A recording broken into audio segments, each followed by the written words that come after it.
have you here, and we are delighted that you have accepted our invitation. Thank you very much. So I think now we can move on with our questions.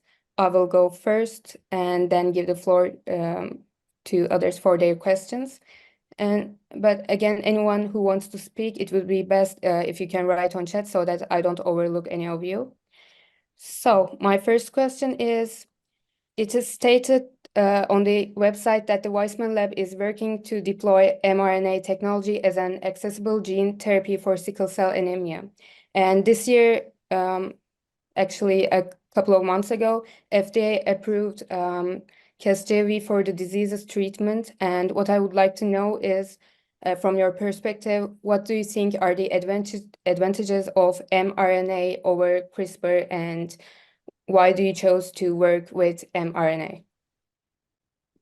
So the gene therapies that were approved for sickle cell, what they involve is a patient comes into the hospital, has a lot of bone marrow removed. So those are large needles that are stuck in the hips and other bones to remove bone marrow. The bone marrow is put into culture. It's treated with a lentivirus that delivers CRISPR-Cas9 base editors that fix the genes that lead to a cure of the sickle cell anemia. The problem with this approach is that it requires highly specialized medical centers that can culture bone marrow, deliver lentiviruses, and return them to the patient. And they're probably going to have a cost in the $1 to $4 million per person range. With sickle cell, 300,000 people a year are born with sickle cell. Most of them are in sub-Saharan Africa, but they're spread throughout the world. Sub-Saharan Africa doesn't have any medical facilities that have the capability of doing this kind of gene therapy. And they certainly don't have $1 to $4 million a person times 300,000 people a year to be able to afford it. So this is going to be a gene therapy that can only be used in the most, the richest countries with very limited distribution. What we're developing and what we've already developed is in vivo gene therapy. So we published in Science months ago that we could target 60 to 70% of repopulating bone marrow stem cells with an IV injection of RNA LNPs. We're now working on encoding the base editors in the mRNA so we can fix those genes. So ultimately, this will be an off-the-shelf. You'll go to your freezer, take a vial of RNA LNPs, and give people an IV injection and cure their sickle cell anemia. We don't know the cost, but it's probably going to be thousands of dollars instead of millions of dollars. And it can be given anywhere. Any place that can give an IV injection can give this gene therapy. So it isn't that it's better. It's that it's applicable throughout the world at a much, much lower price. And that's why we're developing this gene therapy. Thank you, doctor. So you are ensuring that it's accessible for all of the people. Yeah. Yeah. Thank you in name of the patients of sickle cell anemia then. But can I also ask one more question, but it's related to that, if it's okay by everyone? Is it? Okay, so I know, like, we can, with optimized mRNA cargos, lipid carriers, and with inherent tissue tropism, like the delivery systems has unlocked the promise of biologically targeted mRNA therapeutics for many diseases like sickle cell anemia. However, as far as I'm concerned, it's still a challenge to target brain due to the blood-brain barrier. And even if the blood-brain barrier is bypassed, still the lipid-soluble complexes can be expelled from endothelial cells by P-glycoprotein efflux transporters. I know I talked a lot, but may I ask, would we be able to use mRNA therapies for neurological disorders anytime soon? And what are your insights? So we are spending a lot of time working on targeting brain. We've already been able to cross the blood-brain barrier and deliver therapeutics. We've published a number of papers on treating acute inflammation in the brain, and we can deliver RNA encoded proteins that block inflammation, block clotting, block vascular permeability. And they've shown effectiveness in models of stroke. The bigger thing is we now want to take that to the next step to be able to target specific cells in the brain, mostly neurons. But if we can target dopamine producing cells for Parkinson's, or target Purkinje cells for our various cerebellar ataxias, target other cells to deliver either gene editing technology or therapeutic protein delivery, to me, that's the future. What we're actively working with a variety of neurologists to learn how to do this. It might be in the beginning, you have to deliver the RNA LNPs intrathecally, so you avoid the blood-brain barrier. But ultimately, the hope is that we can combine both crossing the blood-brain barrier and targeting specific cells in the brain with one injection. And that's what we're working on right now. Everything is basic science, just trying to figure out how to do these things. Thank you, Doctor. Now I would like to give the floor to Zishan for her question.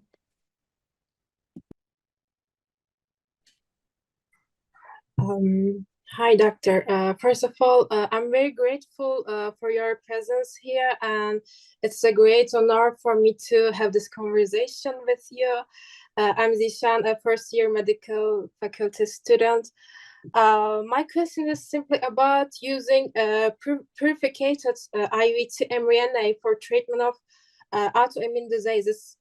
In one of your studies, you mentioned that purification by FPLC has been shown to increase protein production from IVT mRNA, and thus appropriate purification of IVT mRNA seems to be critical for maximizing protein production in disease and avoiding unwanted innate immune activation. And I want to ask, can we use this for treatment of autoimmune diseases? And how can this be used in this way?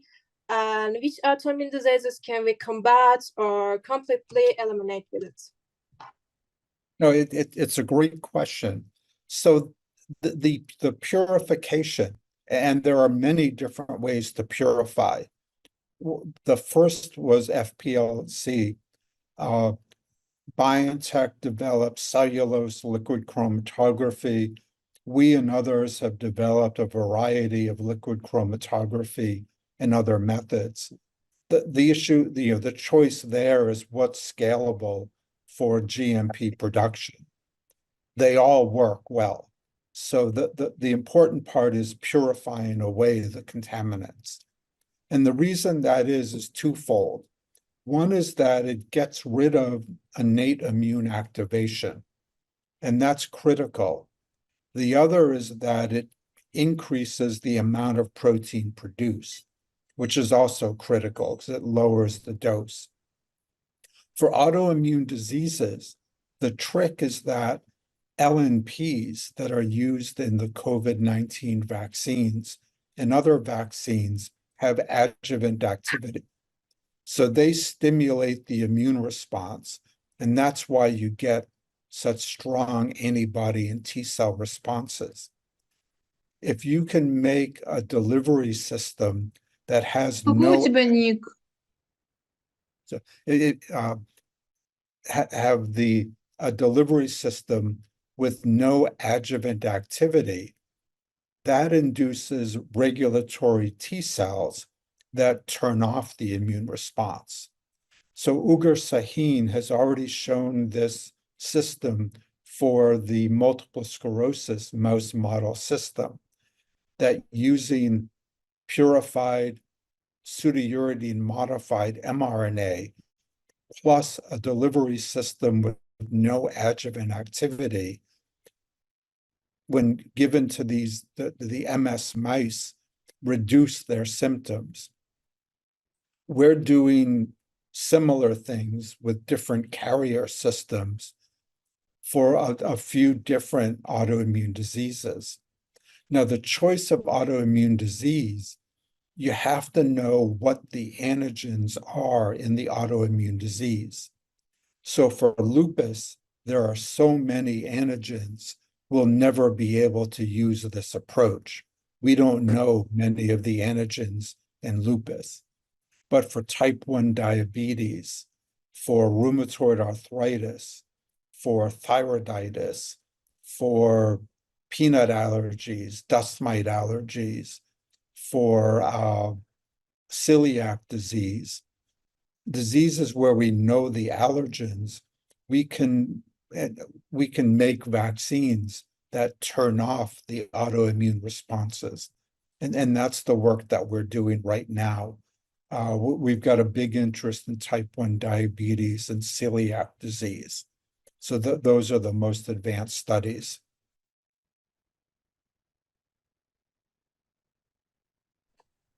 Thank you, doctor. I hope one day we can find a way to eliminate this all of autoimmune diseases. Thank you. Zeynep Altun, you may ask your question now. Hi, I'm Zeynep, and first of all, I have to say that it's an honor to meet you, and we're really grateful to have you here. And my question is, what is your opinion on usage of mRNA vaccines against cancer? Yes, so cancer, RNA vaccines were first developed for cancer. The first trials began in the mid-1990s and early 2000s. Those trials, unfortunately, didn't work. There was no efficacy. And that's why people dropped RNA for so many years. There have been a couple of large phase 2 clinical trials, mainly by BioNTech and Moderna, that has shown efficacy. It's disease specific. So they saw efficacy in melanoma and pancreatic cancer, where the cure rates were increased from less than 1% to over 30%, which is a fantastic increase, especially for pancreatic cancer that's uniformly incredibly difficult to treat. The vaccines have to be combined with checkpoint inhibitors to work. I think there's a huge future for RNA vaccines in a variety of different types of cancer. We still have a lot to learn. I suspect for many types of cancer, it isn't going to be enough to just have the vaccine and a checkpoint inhibitor, and we might need to have other immune altering agents. We might need to add cytokines. We might need to add, anti-oncogene treatments. But all of these are being investigated. So I think there's increasing hope of using RNA vaccines for cancer.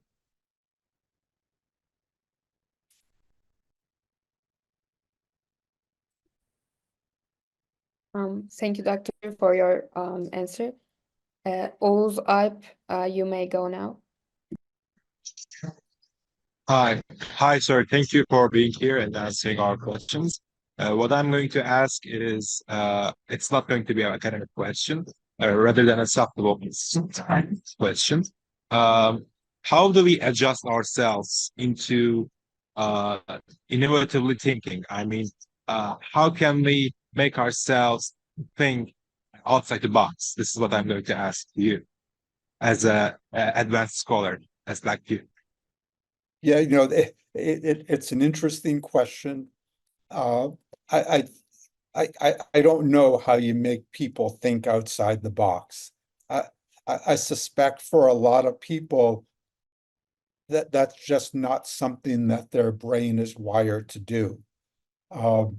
I think if you look in all fields of research and all of manufacture of science, there are some people who do it better than others, but I don't think we understand how you induce that.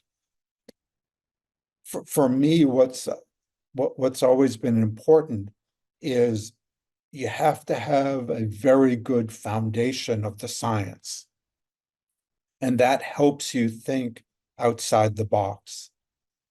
Because if you understand what other research people have done, then it gives you ideas of why it didn't work and interesting reasons why it didn't work.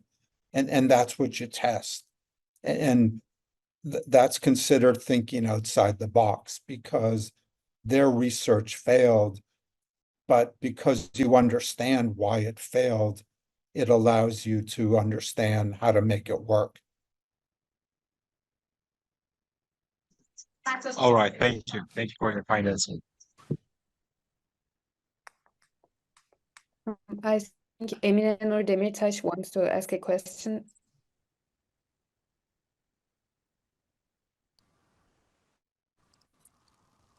Thank you.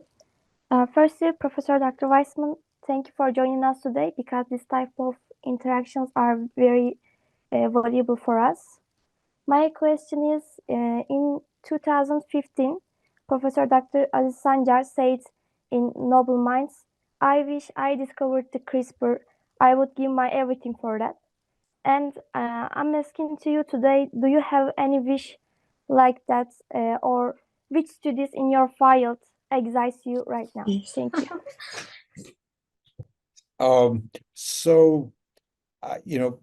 We have a lot of RNA therapeutics that we're working on that excite us. Certainly in vivo gene therapy is towards the top of our list. We're working on sickle cell, but there are thousands of bone marrow genetic disorders that this therapy will work for. All of the SCIDs, immune deficiencies, other red cell deficiencies. It also has application to genetic diseases in all of the other tissues in the body. There's already been clinical trials on amyloidosis and on cholesterol in the liver. It will ultimately be useful for diseases of the heart or the brain or the lungs or kidneys and other organs. There's also a lot of excitement. We've got a big program in HIV cure. So nowadays you can give HIV infected people antiretroviral drugs, and they work great as long as you can take them.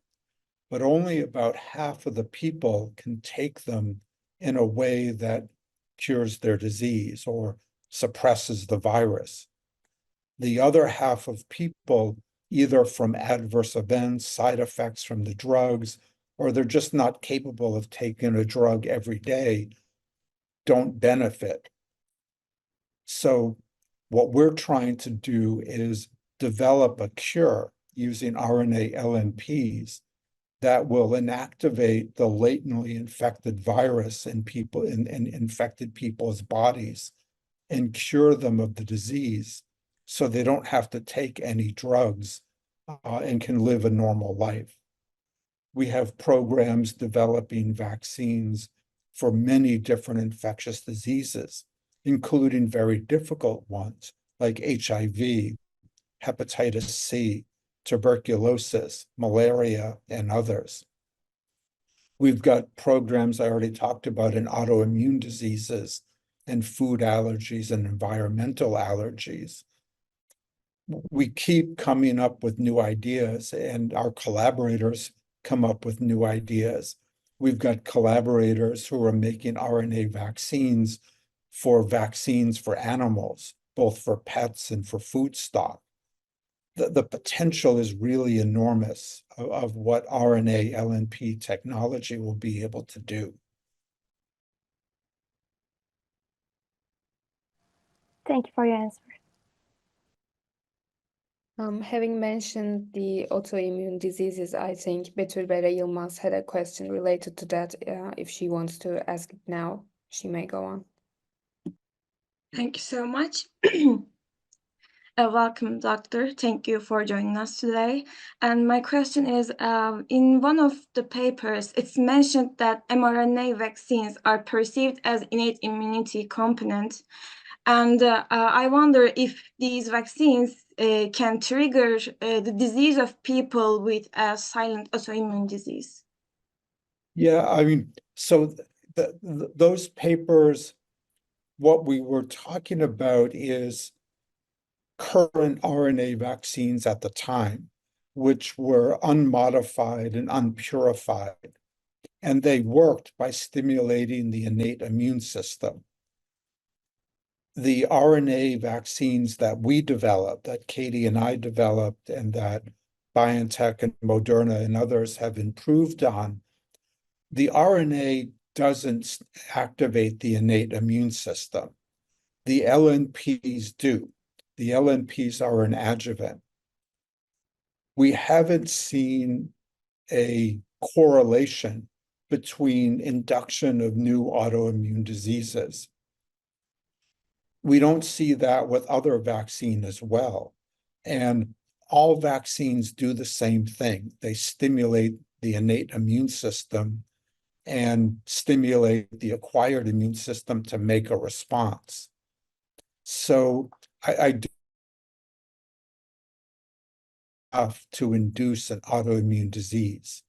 And RNA is as good as any other vaccine, and is it better than some? But we just haven't seen RNA LNP vaccines induce autoimmune diseases. So I don't think that's a concern. All right, thank you for the answer. Elif Sude Barutçu, you can ask your question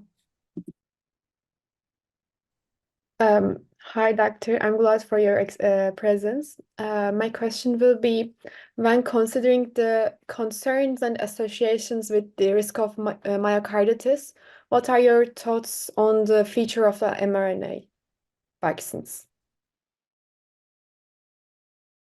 When you talk about myocarditis, both the RNA vaccines and the Novavax spike plus adjuvant vaccines, both of them induce myocarditis. If you look at people with COVID-19 infection, their risk of developing myocarditis is 10 to 30-fold higher than what's observed with the vaccine.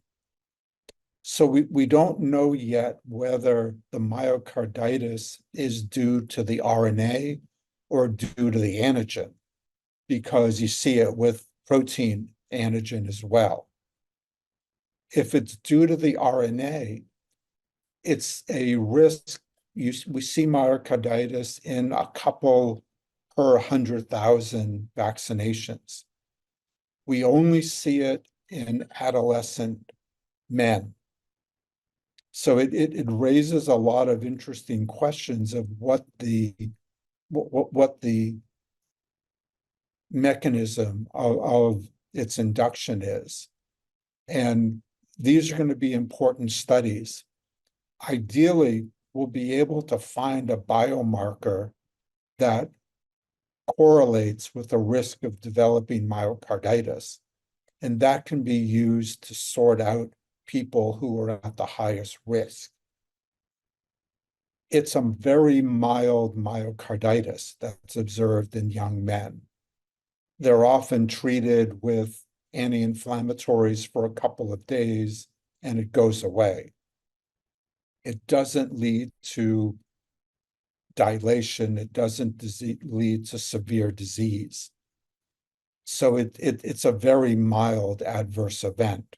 And that's why it's that, the RNA vaccines are still used all around the world, including in adolescent men.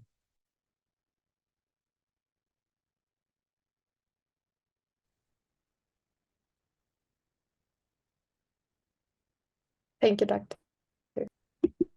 Now, Dr. Weissman, I would like to introduce Dr. Mehmet Ziya Doymaz, head of Bezmi Alem University's Medical Microbiology Department and a well-known researcher for his contributions to immunology as well.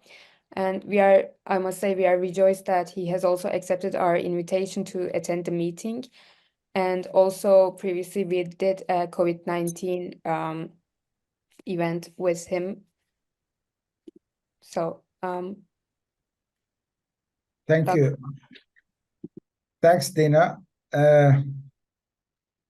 Dr. Weissman, I'm really surprised to see you and actually the kids that are now listening us are my immunology course students, and I didn't know about this. I didn't know about this this meeting, and they basically said, "Can you join us as well?" And I'm glad that you were able to make it, and I think they are very lucky. And I didn't know they were this crafty actually when they were able to pull this together. I'm sure they will benefit from this greatly. And it is, I didn't know they had this much interest in immunology as from what I gather in the lectures, but I'm glad. Now, I just wanted to welcome you, and we are very glad to have you here from Istanbul. And my question is a little bit more general. Now the mRNA vaccine is becoming more prevalent, starting with the COVID. Do you expect the similar trends going on with the much more well-established other type of vaccines, inactive agents or subunit agents or attenuated agents? Do you expect a similar trend will take place in other vaccines? And one more maybe a related question: what do you think is the bottleneck in this technology? Would it be, for example, pseudouridine production, or is there any significant bottleneck that is really preventing this methodology to be much more prevalent? Thanks again. No, of course. I always try to make room for students in my schedule. I enjoy talking to students more than I do PIs. Nothing personal, but that's very gracious of you. Thank you. So there's been a huge expansion in RNA vaccine research. There are almost 300 phase 1 clinical trials going on right now for a variety of diseases, everything from CMV, Zika, malaria, TB, and many others. So there's huge interest in RNA LNP vaccines for many different diseases. I don't know what that's going to do to other platforms. I don't think those other platforms are going to disappear. New vaccines continue to be developed with other platforms, but I know there's a huge interest in using the RNA vaccine platform for many, many diseases. As far as bottlenecks, so one potential bottleneck that I've been working on for many years is accessibility and equality. Working with the WHO, we've built 15 GMP production sites. So GMP is the quality of production you need for a drug that's given to humans. And most GMP centers are in the US or Europe or India. There were no GMP sites for RNA in South America, Sub-Saharan Africa, Eastern Europe, or Asia. We've built 15 across those regions. We're also helping to set up basic science research in those regions to do RNA research. So our most successful so far has been in Thailand, where we're in the middle of a phase 3 clinical trial for advanced coronavirus vaccines. They're also developing dengue and tularemia. We're moving ahead in Africa with malaria vaccines, and we're moving ahead in South America with Zika vaccines. So part of the drawback was just accessibility of both GMP production and basic science research. And we're addressing that through collaborations and work building these sites. The raw materials are always an issue. It's gotten better. I mean, for a number of years, when people were making billions of doses of RNA vaccines, there were no raw materials available. That's been alleviated, and you can get raw materials for making RNA and for making LNPs relatively easily nowadays. So I don't think that's going to be a big drawback.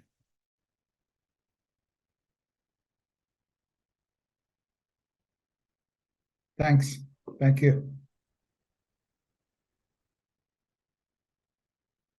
Aslan Karaaslan, you may go on now.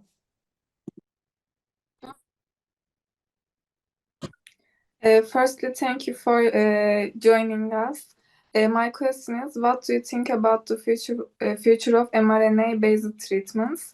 What are the potential drawbacks and how can we overcome them? Yeah, so you never know drawbacks until you try something, and you learn what the drawbacks are. From what we've learned from COVID-19, there are very few adverse events that occur with the vaccines. And the main ones are the anaphylactoid reaction and the myopericarditis. There's also a lot of local adverse events. 80% of people get a sore arm, 10 to 20% feel lousy. All of those things are being worked on to try and make the vaccine better tolerated. None of them, to me, prevent development of the vaccine. I think I earlier talked about all of the different future projects and directions that the RNA vaccines can go in. Those are just what we've thought of.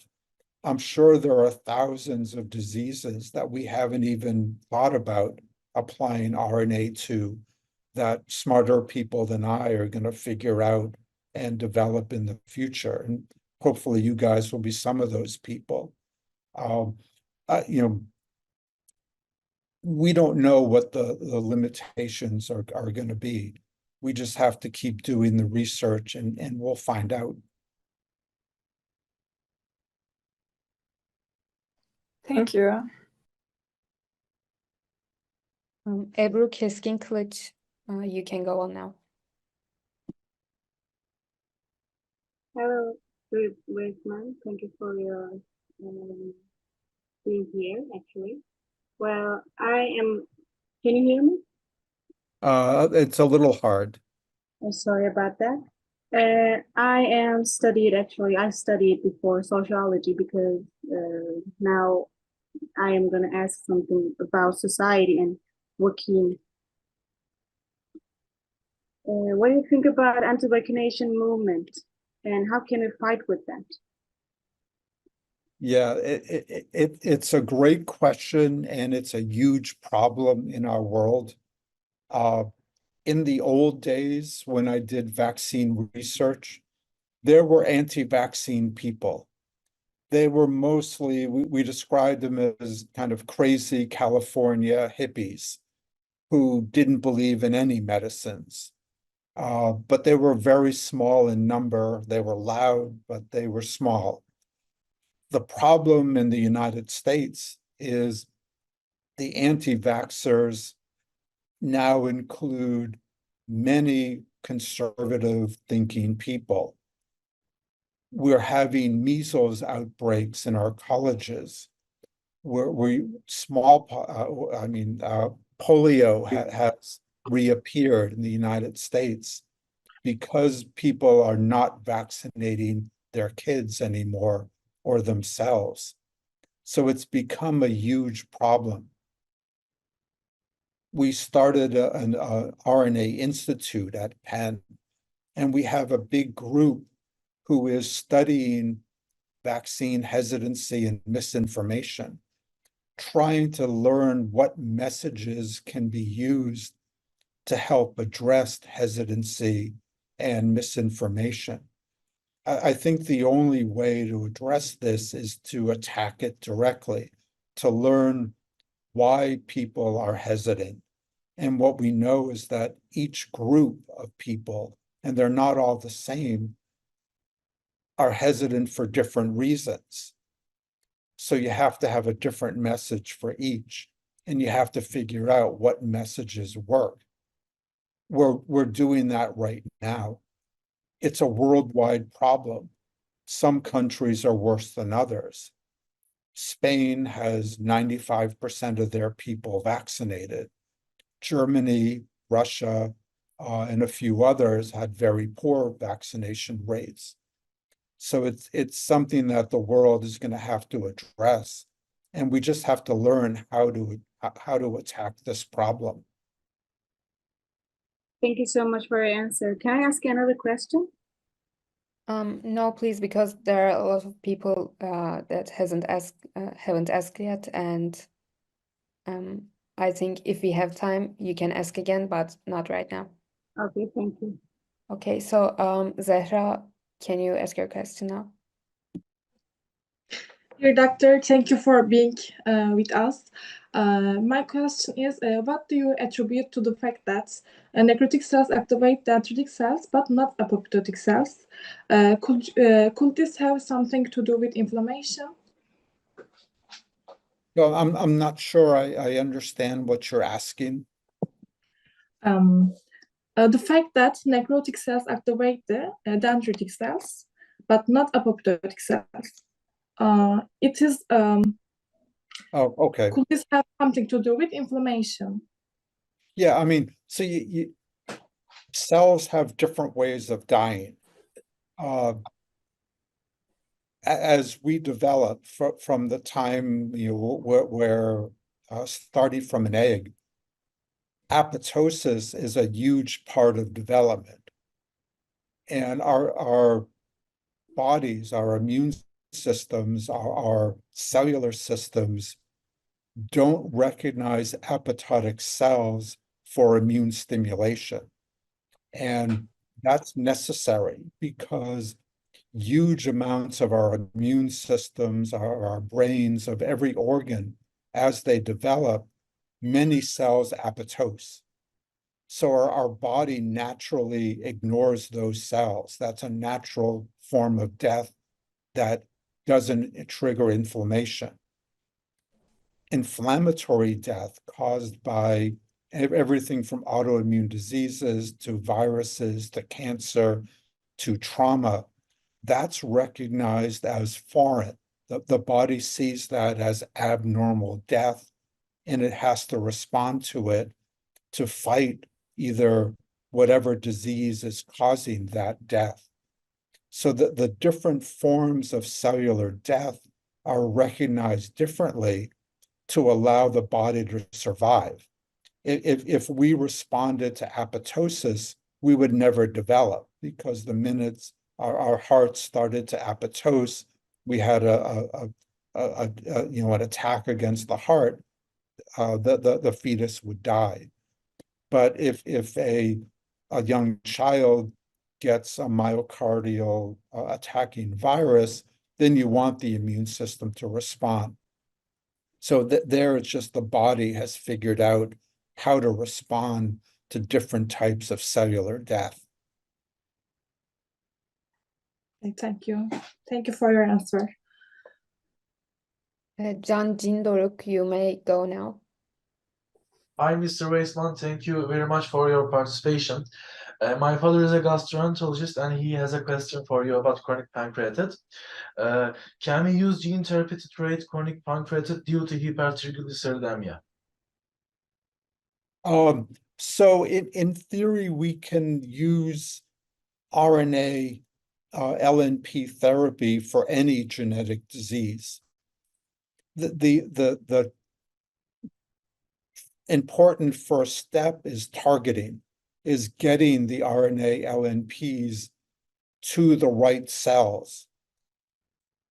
We have Cas9 meganucleases and many other gene editing technologies that will work well. But if you can't deliver them to the right cells, they won't do their job. And with the pancreas, you can't take the pancreas out and do gene therapy on it. So the only treatment is in vivo. We have a big program looking at heart genetic diseases because we figured out how to target the heart. We figured out how to target the islets of Langerhans in the pancreas. We haven't figured out how to target the exocrine cells in the pancreas yet.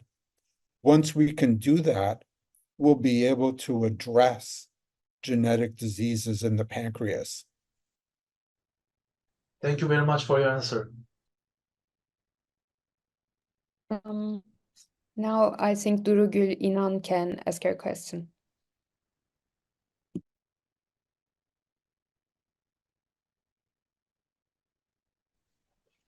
Dr. Weissman, I appreciate the information you have shared. Thank you for joining us today.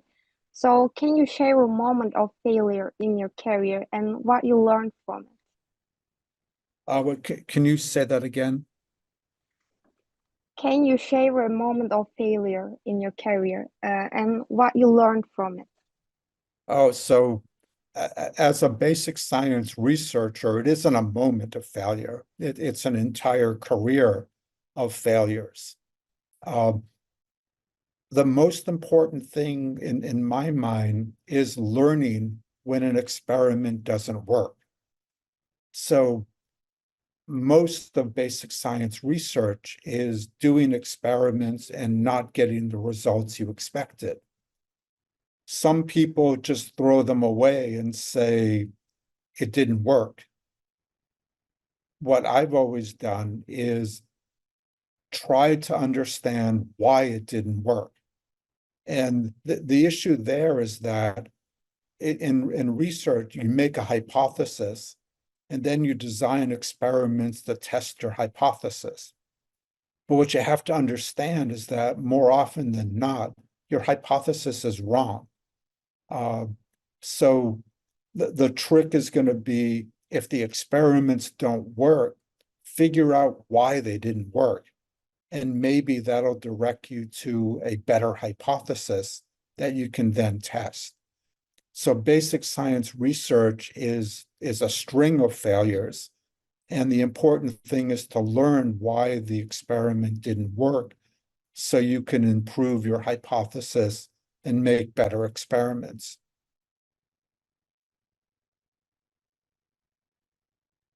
Thank you. Merve Azra Merdin wants to ask you a question about the probability of another pandemic. So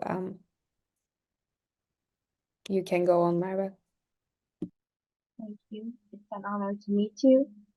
What do you think about COVID-JN.1, which is a version of COVID-19? Is there any possibility that it can start a new pandemic around the world, and are you ready for it? So we've had 3 coronavirus epidemics in the past 20 years, SARS, MERS, and COVID-19. We're going to have more. We don't know what the next one is going to be, whether it's going to be like SARS and burns out, or like COVID-19 and causes a worldwide pandemic. The new variants of COVID-19, I think, are just a continuation of the same pandemic. I don't think they'll start new pandemics. It's sort of like the flu, where the flu mutates every year to avoid previous immune responses. And it's just a continuation of the same flu pandemic that's been going on for hundreds of years. So I think we're going to keep seeing new COVID-19 variants until we figure out how to make a vaccine that blocks them all.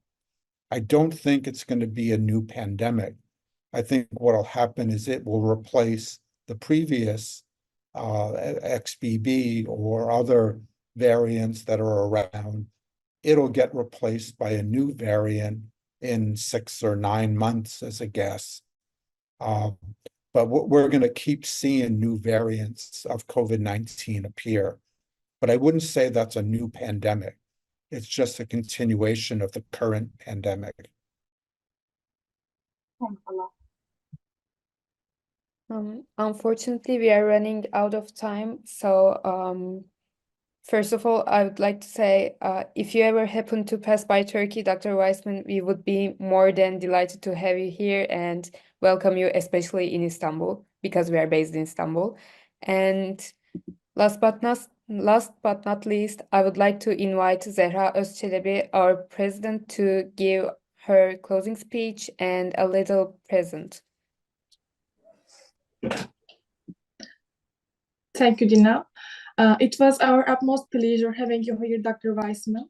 We highly appreciate your acceptance of our invitation and the inspirations you gave us. On the behalf of Bezmiralem and Vakıf University Scientific Research Society, I would like to thank you and all the others attending. In order to show our gratitude for Dr. Weissman, we made a donation to the Make-A-Wish Foundation Association.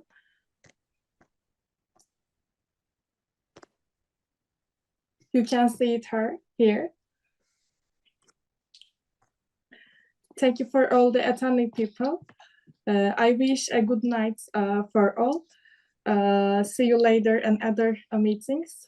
Thank you.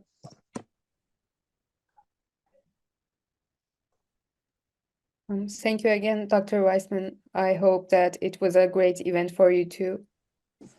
No, thank you. I greatly enjoyed it. And it's a wonderful gift. Thank you. We thank you. I know that you have a really tight schedule, and you anyways you did it for us. Thank you again. Great. Thank you.